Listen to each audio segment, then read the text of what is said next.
Praise the Lord. Overcoming fear with the word and prayer. Fear is one of the most potent weapons the enemy uses to paralyze believers.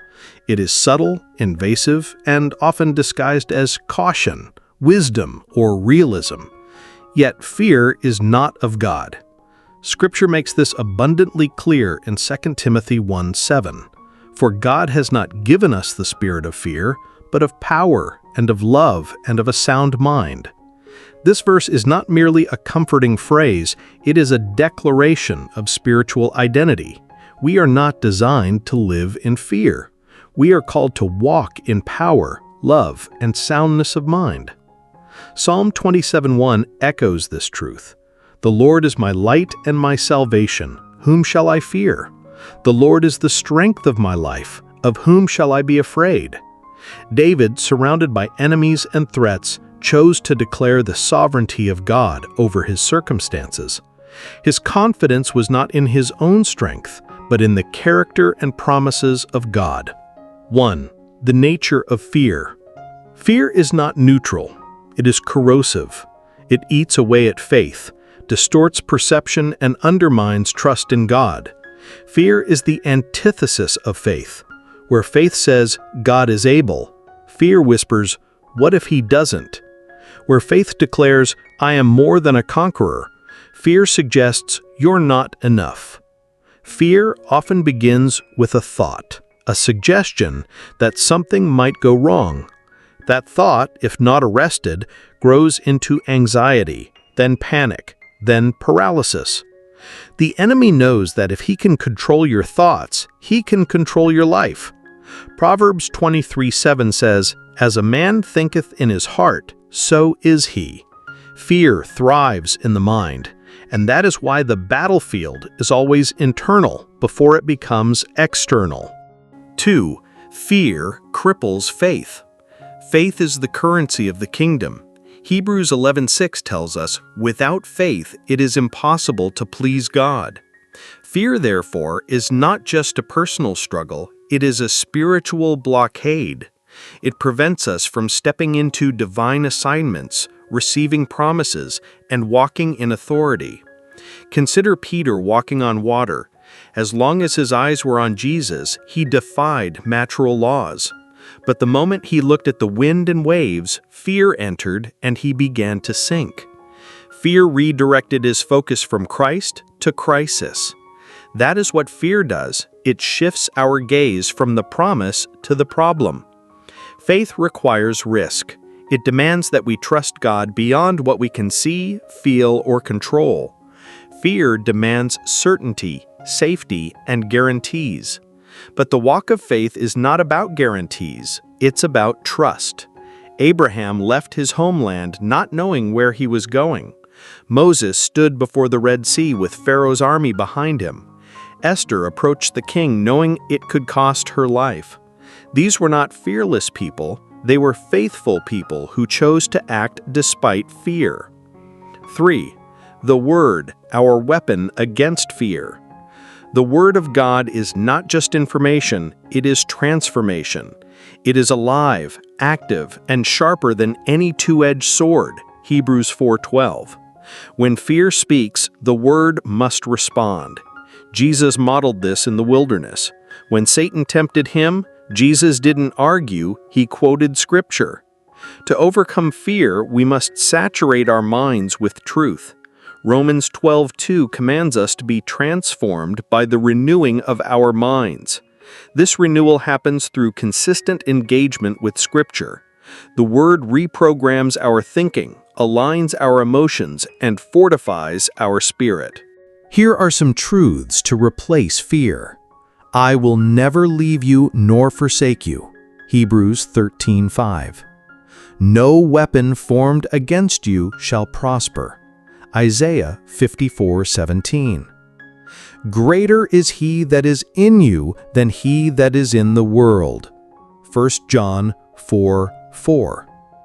When I am afraid, I put my trust in you. Psalm 56:3. These are not just verses, they are spiritual artillery.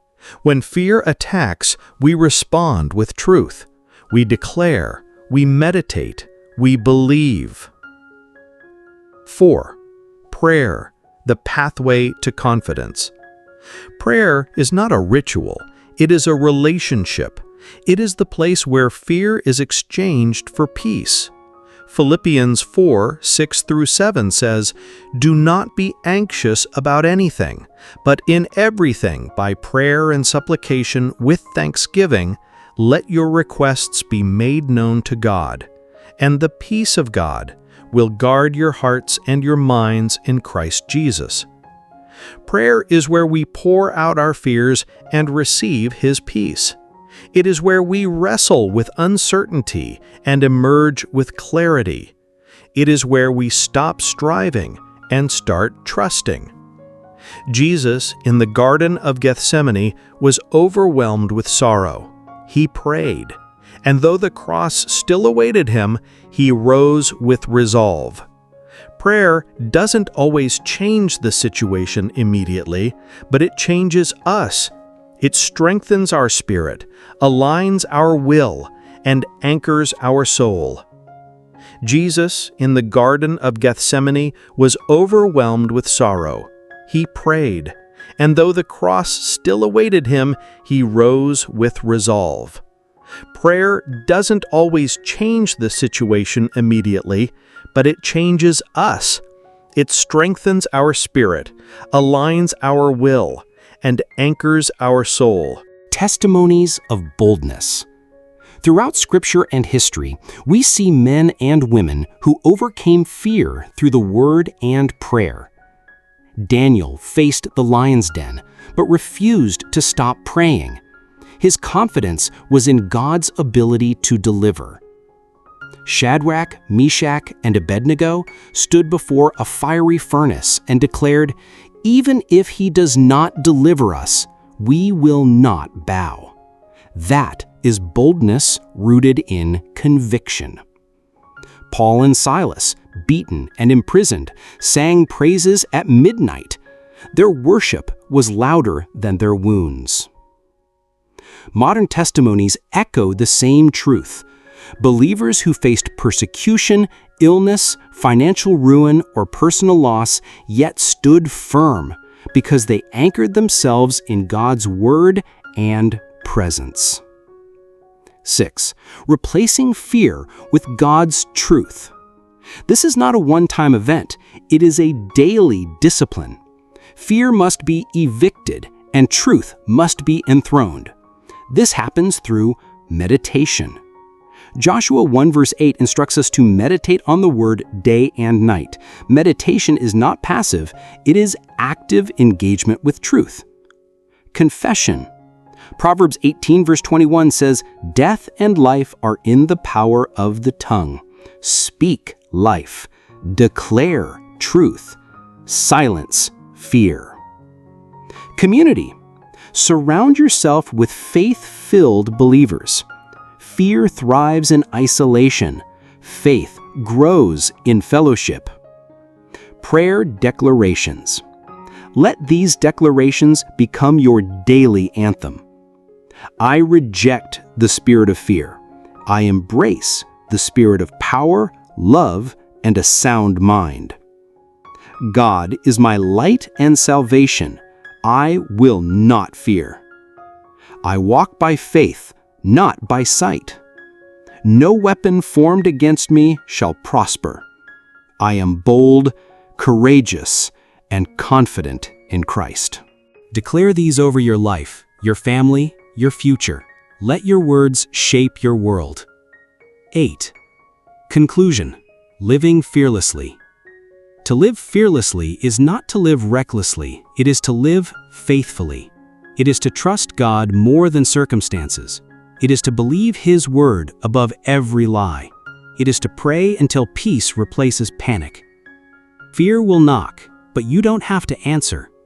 You can respond with faith, with scripture, with prayer. You can choose to live anchored, assured, and anointed. You were not created to be timid. You were created to be bold. You were not called to retreat. You were called to advance. You were not designed to live in fear. You were designed to walk in faith. So rise, speak, pray, declare, and overcome. Let us say this in prayer, breaking the spirit of fear. This is a solemn moment before the Lord. Wherever you are, I encourage you to pause, focus, and engage your heart. This is not just routine, this is warfare. We are confronting fear and declaring victory through the word and prayer.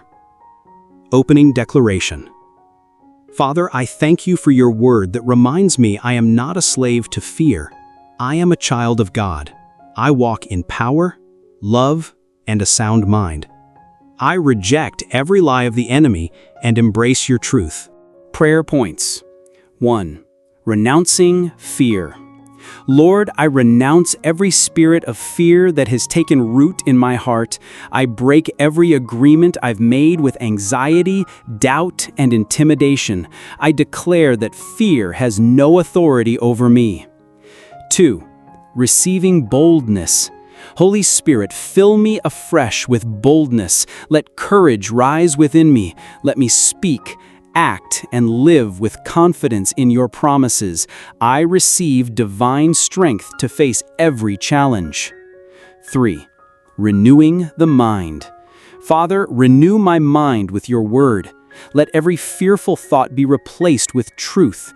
Let your promises echo louder than my problems. I choose to meditate on what you say about me. 4. Covering family and future. I cover my family, my future, and my destiny with the blood of Jesus. No fear will sabotage what you have ordained. I declare peace over my household and clarity over my path. 5. Prophetic declarations. I am fearless in Christ. I am bold as a lion.